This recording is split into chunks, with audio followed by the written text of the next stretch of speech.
O ar no café à brasileira estava carregado de fumaça de cigarros e o aroma acre de café forte, daqueles que queimam a língua mas aquecem a alma lisboeta. Ana atirou a xícara contra a mesa de mármore, o porcelana rachando como um coração partido, e gritou: "Tu nunca me vês, Sofia. És cega para o que eu sinto, para o que Portugal inteiro grita nas suas saudades, nas fados que cantamos nas noites de Alfama." As cabeças viraram-se como folhas ao vento do Tejo, mas Ana não parou. As lágrimas corriam pelo seu rosto moreno, marcado pelas sardas do sol do Algarve, e num impulso que veio das profundezas do fado que sua avó lhe ensinara, ela cuspiu as palavras que há anos engolia como vinho azedo. "Eu amo-te, Sofia. Amo-te como o mar ama as falésias de Sagres, com fúria e eternidade." "E tu? Tu o quê?" O silêncio caiu como uma cortina de chuva de inverno, e Sofia, com os olhos verdes como as vinhas do Douro, congelou, o coração batendo ao ritmo das guitarras imaginárias. Aquela confissão, nascida de uma discussão banal sobre um quadro de Paula Rego que Ana insistia ser um grito de mulheres silenciadas, mudara tudo. E assim começou o nosso fio de Ariadne, entre as ruas empedradas de Lisboa e os segredos que o Atlântico guarda. Sofia recuou na cadeira de vime, o rangido ecoando como um lamento de viola. O café, com suas paredes forradas de azulejos azuis e brancos contando histórias de navegadores quinhentistas, parecia de repente pequeno demais para conter o peso daquela declaração. Ana, com 32 anos, era a encarnação da Lisboa boémia, artista plástica cujos quadros de mulheres em silhuetas contra o pôr do sol do Chiado vendiam-se em galerias de Belém, mas cujo coração ainda sangrava pela avó viúva que criara sozinha em Faro, cantando fados de perda noites adentro. Seus cabelos negros ondulados, agora desgrenhados pela umidade úmida do ar lisboeta, emolduravam um rosto onde a paixão e a melancolia se entrelaçavam como as eras nas fachadas renascentistas da Baixa. Ela usava um vestido florido de algodão, inspirado nas rendas de Vila do Conde, que realçava sua silhueta esguia, marcada pelas caminhadas solitárias pela marginal do Tejo. Sofia, por sua vez, era o contraponto perfeito, professora de literatura na Universidade de Lisboa, com 29 anos, descendente de uma família de vinicultores do Alentejo, onde o sol escaldante moldava caracteres resilientes como as sobreiras centenárias.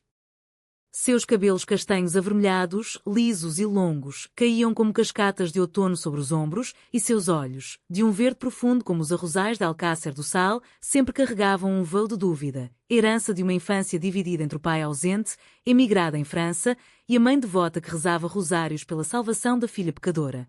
Embora Sofia nunca tivesse confessado nada além de sua paixão por poetas como Sofia de Melbrenner. Vestia uma blusa de linho branca, abotoada até o pescoço, e saia peliçada que sussurrava ao vento, evocando as romarias de Évora. A discussão começara inocentemente, como tantas nas tertúlias lisboetas. Estavam ali para debater o último ensaio de Sofia sobre o feminismo nas obras de José Saramago, mas Ana, sempre fogosa, desviara para as mulheres invisíveis nos frescos das igrejas de Óbidos. És como ele, Sofia. Vês o mundo em páginas amareladas, mas não sentes o pulso da rua, o cheiro do marisco frito no cais do Sodré. Sofia defendera-se com a precisão de uma aula magna, citando Camões e as Lusíadas Perdidas, mas o tom subira quando Ana acusou-a de frieza, de esconder-se atrás de livros como quem se esconde atrás de um leque na quadra de baile do bairro Alto. E então, o estalo da xícara. A confissão. Eu não sei o que dizer, Ana, murmurou Sofia, a voz tremendo como as folhas das laranjeiras na Praça do Comércio durante uma garoa de primavera. Os clientes ao redor fingiam ler jornais, mas os olhares furtivos traíam a curiosidade portuguesa, aquela que devora dramas como pastéis de Belém. Ana levantou-se abruptamente, derrubando a cadeira, e saiu porta afora, o sino tilintando como um sino de alarme. Sofia ficou ali, imóvel, sentindo o coração martelar contra as costelas. Amo-te. Duas palavras que ecoavam como o grito de uma gaivota sobre o estuário do Tejo. Mas o que ela sentia? Medo? Desejo? Ou apenas o pavor de uma mulher criada para amar em segredo, num país onde o casamento igual só fora lei há uma década e ainda assim sussurrado nas sombras das procissões de Nossa Senhora de Fátima? Naquela noite, Sofia não dormiu. O seu apartamento no bairro Alto, com janelas que davam para os telhados vermelhos onde os turistas dançavam fado turístico, parecia uma prisão de ecos. Ela deambulara pelas ruas íngremes, passando pelo mirador de Santa Catarina, onde casais heterossexuais se beijavam ao luar, e sentir uma pontada de inveja misturada com revolta. Porque Ana, com sua ousadia alentejana, tivera de romper o véu? Sofia pegou no telefone, os dedos hesitantes sobre o nome de Ana no ecrã, uma foto delas duas na feira de São Mateus em Viseu, rindo com garrafas de vinho verde na mão. Mandou uma mensagem: desculpa. Vamos falar amanhã? No mesmo café? A resposta veio minutos depois: não sei se aguento mais silêncios, Sofia. Mas sim. Às 10 horas. A manhã trouxe uma Lisboa lavada pela chuva noturna, o ar fresco cheirando a pão quente das padarias da moraria. Sofia chegou cedo, pedindo um galão e folheando um livro de Fernando Pessoa para disfarçar o tremor nas mãos. Ana apareceu pontualmente, os olhos inchados de noites sem sono, mas com um sorriso frágil, como o das santas pintadas nas capelas de Tomar. Sentaram-se na mesma mesa, agora limpa de cacos, e o silêncio esticou-se como um elástico prestes a romper. Eu não planeei aquilo, começou Ana, a voz rouca. Foi como se o fado me possuísse. Lembras-te da minha avó, cantando estranha forma de vida? Ela amava uma mulher, Sofia. Nunca disse, mas eu via nos olhos dela, nas noites em que chorava sozinha na cozinha, com o cheiro de cataplana no ar. Sofia assentiu, recordando as visitas a Faro, onde a avó de Ana as mimara com figos secos e histórias de sereias do Cabo de São Vicente. Eu sinto algo por ti, Ana. Sempre senti. Mas tenho medo. A minha família. O Alentejo é terra de tradições, de missas ao domingo onde o padre ainda murmura sobre pecados da carne. E eu? Eu leio sobre amor livre nos livros, mas na vida real, congelo. As palavras saíram num fôlego, e pela primeira vez, Sofia estendeu a mão, tocando os dedos de Ana, um toque leve como pluma de flamingo nas salinas de Castro Marim, mas elétrico, despertando faíscas que nem o trovão de uma tempestade no Cabo da Roca poderia igualar. Conversaram horas, o sol subindo alto, pintando as paredes do café com tons de âmbar.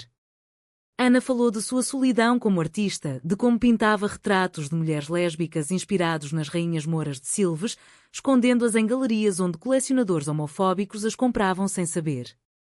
Sofia confessou suas noites de dúvida, sonhando com Ana enquanto lia poemas de Florbela Espanca, a poetisa que amara em segredo. Vamos devagar, propôs Ana, os olhos brilhando como um mosaico de calçada portuguesa na Rocio. Como um vinho do Dão que se saboreia gota a gota. Sofia sorriu e naquele momento selaram um pacto silencioso, explorar o que nascia entre elas, entre as sombras da sociedade portuguesa e a luz das suas almas. Mas o destino, caprichoso como o vento de levante no Algarve, tinha outros planos. Na semana seguinte, durante a festa dos tabuleiros em Tomar, onde as ruas se enchem de cabeçudos e raparigas com cestos de pão, Sofia recebeu uma chamada da mãe. Vem a Évora, filha. O teu primo casou-se, e há um homem aqui, o filho do farmacêutico, que pergunta por ti. O tom era de expectativa, de casamenteiras alentejanas tecendo teias de linhagem. Sofia sentiu o estômago revirar. Como dizer à mãe, devota de Fátima, que seu coração batia por uma mulher de Lisboa, com mãos manchadas de tinta e alma de fado? Enquanto isso, Ana mergulhava em seu estúdio no Chiado, pinceladas furiosas criando um quadro de duas figuras entrelaçadas contra o horizonte de Sintra, névoa e castelos medievais ao fundo. Mas a dúvida rastejava, e se Sofia recuasse? E se o peso das tradições portuguesas, com suas procissões e bênçãos, as separasse como o Tejo separa as duas margens? As noites de dúvida começaram ali, com Sofia deitada na cama, o teto girando como as rodas dos moinhos de vento de Campo Maior, questionando se o amor valia o exílio familiar. Mas as manhãs traziam certeza, um café partilhado, um passeio pelo Jardim da Estrela, onde os pavões exibiam caudas como leques de orgulho LGBTQ+, nas marchas de junho. Os dias seguintes foram um bailado delicado, como de uma sardinha assada na fogueira de São João no Porto, onde o fogo ilumina mas não queima de imediato. Ana e Sofia encontravam-se às escondidas, nos recantos de Lisboa que pareciam feitos para amantes secretas. O Jardim Botânico de Ajuda, com suas estufas de vidros embaçados onde podiam sussurrar promessas sem olhar julgadores, ou o Beco do Forno, na Alfama, onde as roupas estendidas nas varandas teciam um véu de privacidade. Ana levava Sofia a galerias ocultas no Bairro Alto, mostrando quadros de Maria Helena Vieira da Silva, cujas linhas entrecruzadas evocavam o emaranhado dos seus sentimentos. Vês? O caos pode ser belo, dizia Ana, traçando com o dedo contorno do braço de Sofia, um gesto que enviava arrepios como o vento do norte em Ericeira. Sofia, pela primeira vez, permitia-se sentir. Deixava que Ana levasse a um concerto de fado no Senhor Vinho, em Lapa, onde as vozes roucas de Amália Rodrigues ecoavam nas paredes forradas de fotografias antigas. Sentadas numa mesa de canto, com garrafas de ginginha ao lado, Sofia confessou: sempre me senti como uma personagem de Eça de Queiroz, presa num maias de expectativas familiares. Mas contigo, Ana, sinto-me livre, como a rainha de Eleonor cavalgando para fundar o mosteiro dos Jerónimos. Ana riu, um som gutural e quente como o pão de milho alentejano, e inclinou-se para beijar a testa de Sofia, um beijo casto, mas carregado de promessas, que fez o coração de Sofia florir como os jacarandás roxos na Avenida da Liberdade em maio. Contudo, as fissuras começavam a aparecer, finas como as rachaduras nos azulejos do Aqueduto das Águas Livres após o terremoto de 1755. Sofia, pressionada pela mãe, viajou a Évora para o casamento do primo. O Alentejo a recebeu com braços abertos, planícies infinitas de trigo dourado, rebanhos de ovelhas merinas pastando sob oliveiras milenares e o cheiro de ensopado de borrego no ar das festas. A família reunira-se na casa solarenga dos avós, com paredes brancas caiadas e chaminés fumegantes, onde tias tagarelas teciam dotes e primos bêbados cantavam modas à viola. O noivo, um rapaz robusto de Beja, casava-se com uma rapariga de Porto Alegre e o padre, com sua batina poída, abençoava a união com sermões sobre a santidade do matrimónio como Deus quis.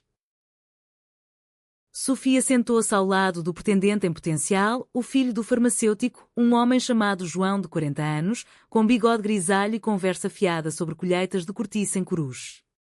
És uma moça fina, Sofia. Podíamos ter uma vida boa aqui, com vinhas e filhos correndo no pátio. Ela sorriu educadamente, mas por dentro, um vórtice de pânico. Imagens de Ana sobrepondo-se às vinhas, o riso de Ana e quando nos cânticos da missa. Naquela noite, após o banquete de migas e porco preto assado, Sofia escapuliu para o templo romano de Évora, ruínas sob o céu estrelado, e ligou para Ana. Sinto-me sufocada, como uma rolha presa na garrafa de um grande tinto alentejano.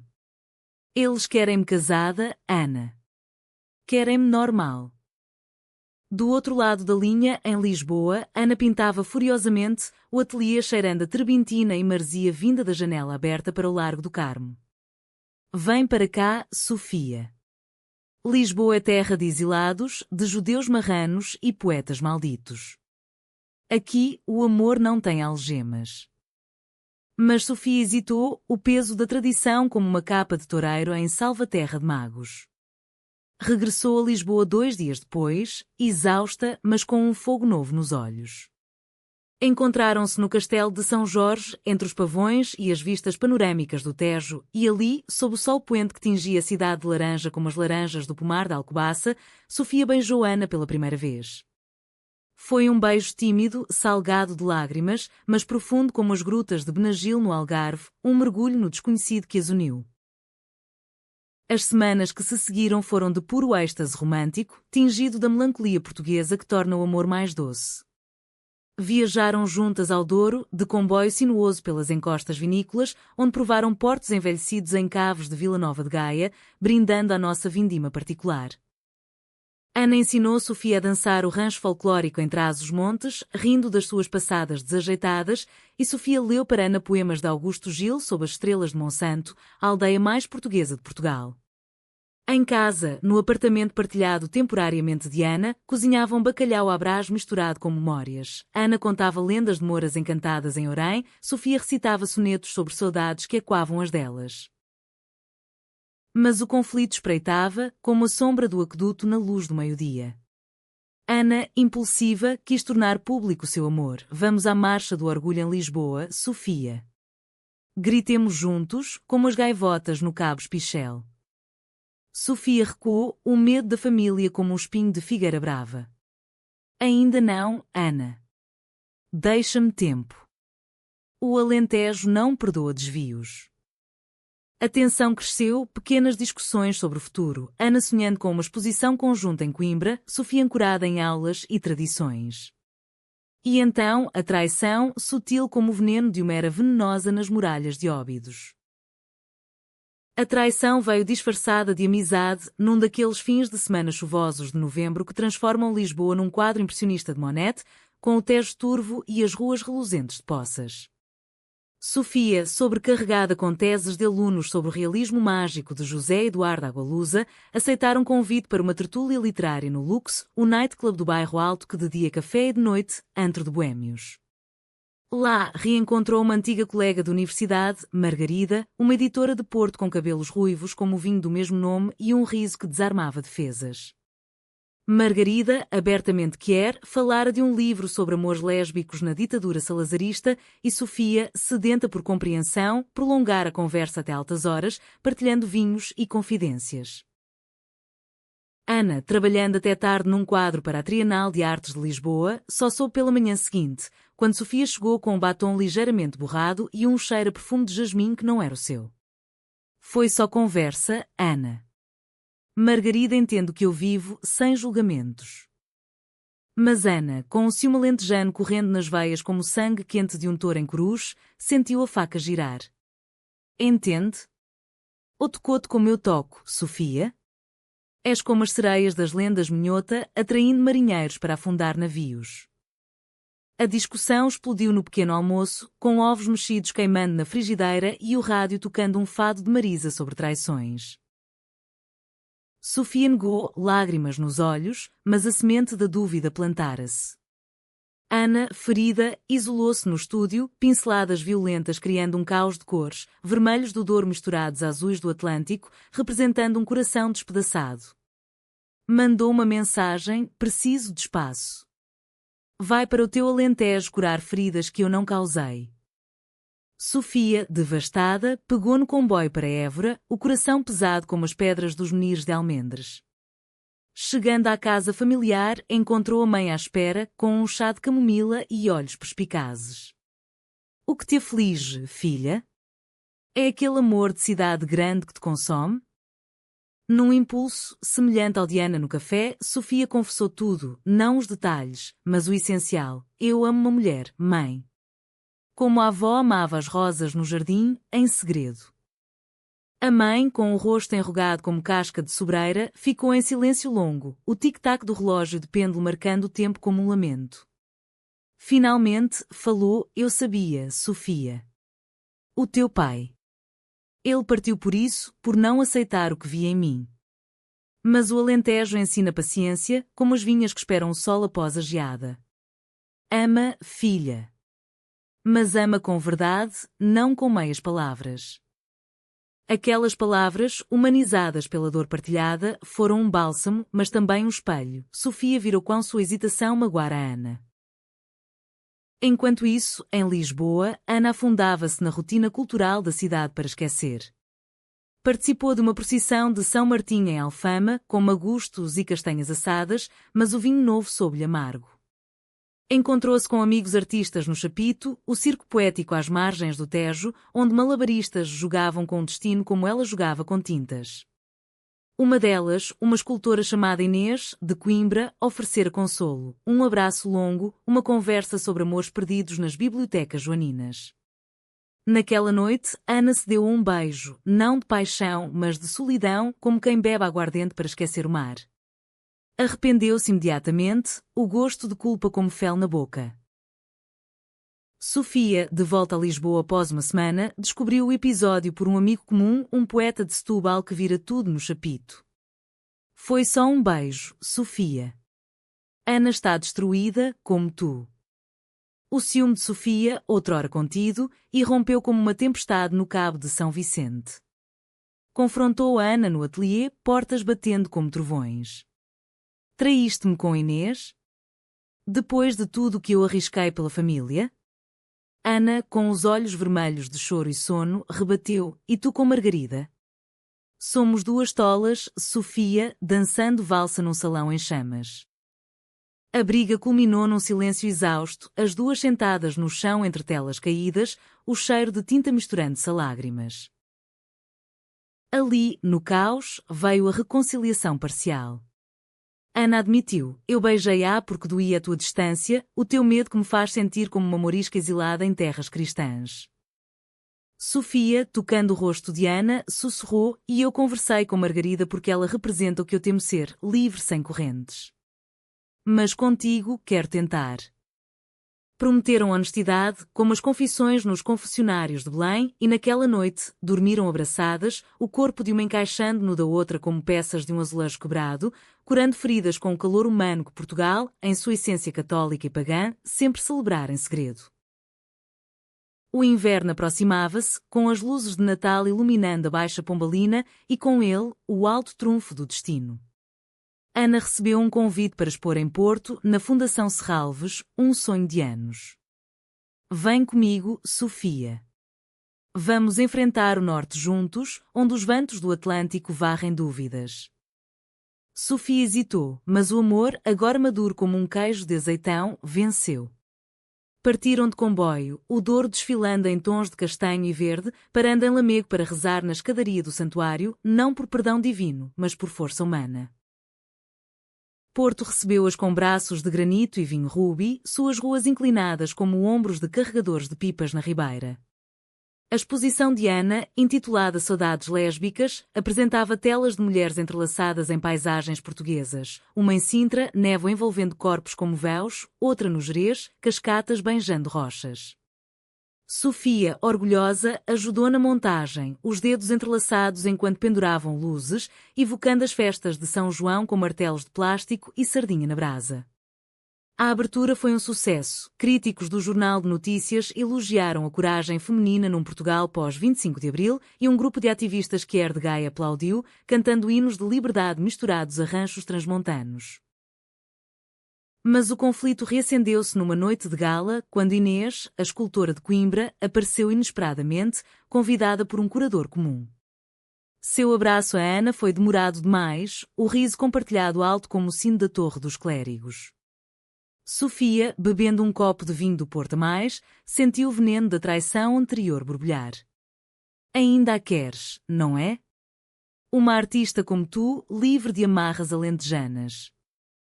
Ana, irritada pelo vinho e pela fadiga, rebateu: E tu?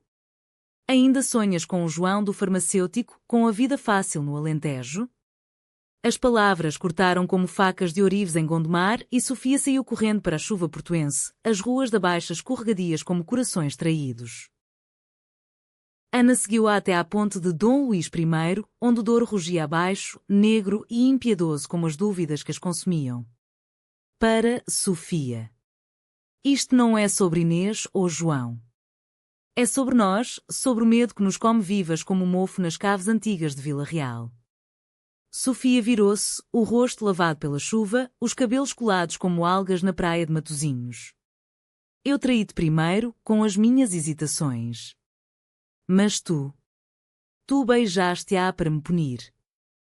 A confissão veio então, crua como bacalhau seco. Ana admitiu que o beijo fora vingança, nascido do pavor de perda, herança de uma infância onde a avó perdera sua amada para a tuberculose em Faro. Sofia, por sua vez, revelou que a conversa com Margarida fora um flerte inconsciente, um teste ao seu próprio desejo. Ali, sob a ponte icónica, com os barcos rabelos balançando como berços de memórias, elas choraram e se abraçaram. Somos humanas, Ana. Como as figuras de essa, falíveis e apaixonadas. O beijo que se seguiu foi de redenção, molhado pela chuva mas aquecido pela certeza renascida. Regressaram ao hotel no Porto, uma pousada antiga com vistas para o rio, e passaram a noite falando, não de traições, mas de sonhos. Ana queria uma casa em Cascais, com um ateliê virado para o mar, Sofia, uma vida académica onde pudesse ensinar sobre amores que era em Camões reinterpretado. De volta a Lisboa, o inverno trouxe uma trégua aparente. Celebraram o Natal na moraria, com rabanadas e filhós, trocando presentes simbólicos. Ana deu a Sofia um colar de filigrana de Gondomar, com pingente de 2 mãos entrelaçadas. Sofia, um livro anotado de Sofia Anderson, com versos sublinhados sobre amores que transcendem género. Mas o verdadeiro alto trunfo veio em janeiro, com uma carta da mãe de Sofia. Volta a casa, filha. Há um homem que pergunta por ti, mas eu disse-lhe que o teu coração é teu. Não era aceitação total, mas um passo, como o primeiro vinho pisado nas lagares do Douro. Entretanto, Ana enfrentava seu próprio demónio, a família distante, um pai pescador em Setúbal que nunca entendera sua arte de mulheres e uma irmã casada que sussurrava sobre opções modernas com desdém. Numa visita a Sesimbra, com o mar agitado como fado de protesto, Ana confrontou-os à mesa de caracóis e cerveja Sagres. Eu amo uma mulher. Como amais a vossa família, amo Sofia. O pai calou-se, fumando um cigarro, os olhos no horizonte onde os atuns saltavam. A irmã apertou-lhe a mão, murmurando: se te faz feliz, mana. Não era o paraíso, mas era Portugal, terra de católicos progressistas, onde o Papa visitava, mas as marchas do orgulho enchiam as ruas. As noites de dúvida persistiam, no entanto. Sofia acordava suando, sonhando com rejeições familiares, Ana, com o pincel parado, questionando se o amor valia o preço da exposição. Mas as manhãs traziam certeza, um pequeno almoço de pão com chouriço, um passeio pelo Monsanto onde os eucaliptos sussurravam encorajamentos. Elas começaram terapia conjunta com uma psicóloga que era de Alcântara, que as guiava através das camadas culturais, o machismo residual do salazarismo, a hipocrisia das festas de aldeia onde se dança mas não se ama livremente. O clímax irrompeu na primavera, com as flores de laranjeira perfumando Lisboa como um perfume de saudade. Ana foi selecionada para uma residência artística em Óbidos, a vila literária com muralhas medievais e casas de livros, um paraíso para criadores. Vem comigo, Sofia. Vamos escrever o nosso capítulo ali, longe das pressões. Sofia aceitou, mas o destino, traiçoeiro como nevoeiro de Aveiro, interveio. Sua universidade oferecera-lhe uma promoção, coordenadora do Departamento de Literatura Portuguesa, com viagens a conferências em Coimbra e Évora. É o meu sonho académico, Ana. Mas significa menos tempo juntas. A discussão foi feroz, no apartamento agora delas, com vistas para o castelo de São Jorge. Sempre escolhes os livros sobre mim, acusou Ana, atirando um caderno de esboços ao chão, páginas voando como gaivotas em pânico. Sofia rebateu: e tu? A tua arte é egoísta, Ana. Queres-me só para posa no teu altar de musas. As palavras feriram como setas de caça em Leiria, e Sofia partiu para Évora, aceitando um convite familiar para a Romaria de São Brás, com bênçãos e danças folclóricas que mascaravam o vazio. Em Óbidos, Ana isolou-se nas muralhas, pintando furiosamente. Um díptico de 2 mulheres paradas por um abismo, uma no norte com livros, outra no sul com telas, o Tejo correndo entre elas como lágrimas.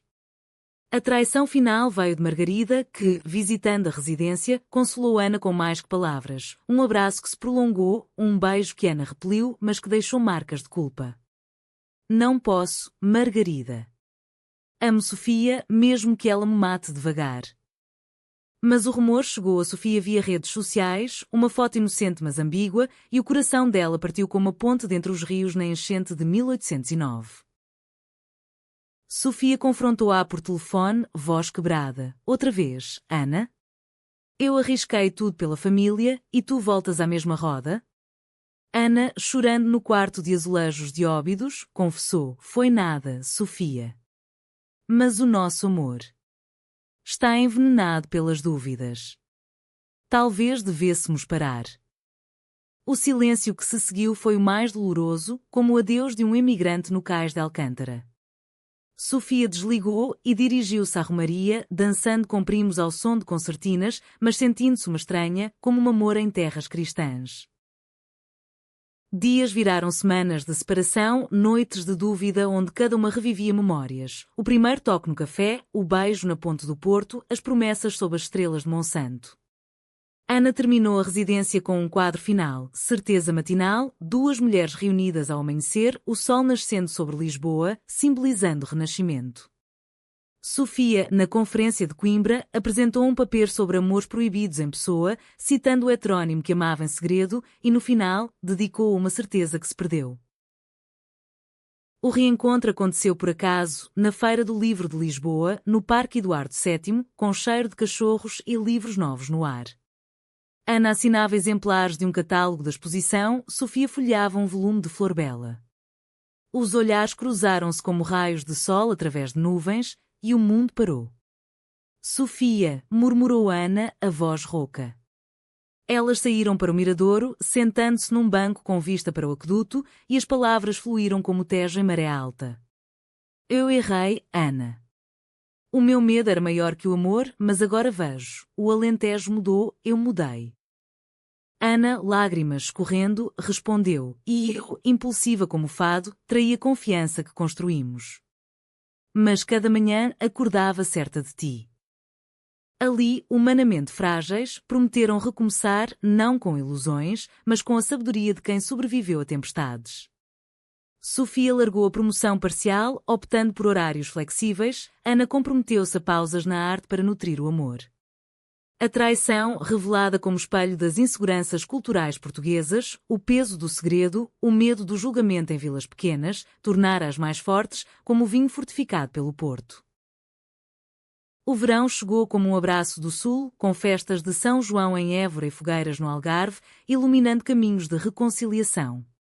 Ana e Sofia mudaram-se para uma casa modesta em Cascais, com varanda virada para a boca do inferno, onde as ondas rugem mas não destroem. Ali cultivaram um jardim de ervas, manjericão para molhos, alecrim para assados, simbolizando o cuidado diário que o amor requer. Ana pintava ao ar livre, capturando Sofia lendo à sombra de pinheiros, seus traços agora serenos como as praias de Guincho. Sofia escrevia um livro sobre narrativas lésbicas na literatura portuguesa, de Santa Joana Princesa a contemporâneas como Lídia Jorge, dedicando capítulos a amores que florescem apesar das sombras. A família de Sofia, devagar, aproximou-se. A mãe visitou Cascais, trazendo queijos de serpa e olhares curiosos, e ao ver as duas juntas, cozinhando amêijoas a bolhão pato, rindo de anedotas, murmurou, és feliz, filha? Isso basta. O pai, ainda em França, enviou uma carta, amo-te como és.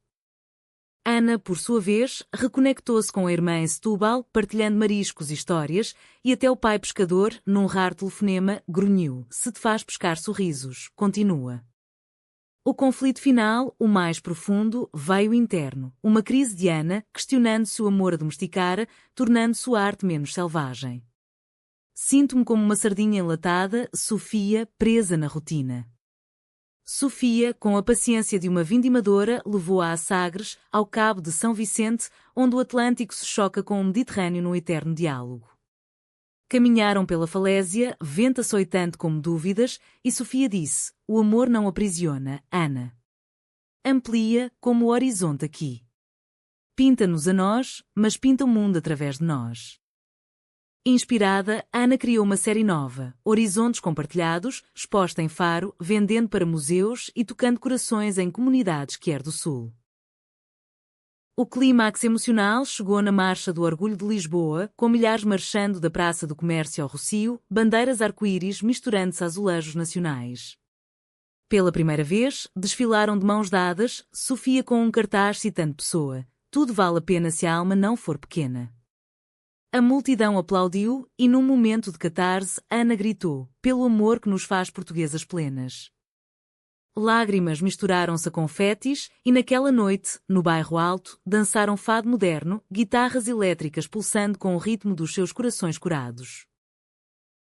As noites de dúvida rarearam, substituídas por sono tranquilo, sonhos de viagens, a Serra da Estrela no inverno, as Ilhas dos Açores no verão. As manhãs de certeza tornaram-se rotina sagrada, café no terraço, mãos entrelaçadas, planeando o dia com a ternura de quem reconstrói um império do afeto. Não era um final perfeito, sem sombras. Portugal, com sua história de descobertas e perdas, ensinara-as que o amor é como o fado, dramático, emocional, mas resiliente. Num outono dourado, casaram-se numa cerimónia íntima em Monsaraz, no Alentejo, com vistas para o Guadiana e o Alqueva estrelado. A mãe de Sofia cantou um fado de bênção à avó de Ana em espírito, sussurrou aprovação nas brisas. Não houve luxos, só amor humano, tingido de cultura, mesas com vinhos de borba, danças de grupo e votos trocados ao pôr do sol, prometendo noites de dúvida partilhadas, manhãs de certeza eternas. E assim, entre o Tejo e o Douro, Ana Sofia teciam sua tapeçaria, um testemunho de que, em Portugal, o amor lésbico, romântico, KC humanizado pelas tradições, floresce como as flores de papoilas nos campos alentejanos, vibrante, persistente, bela na sua imperfeição.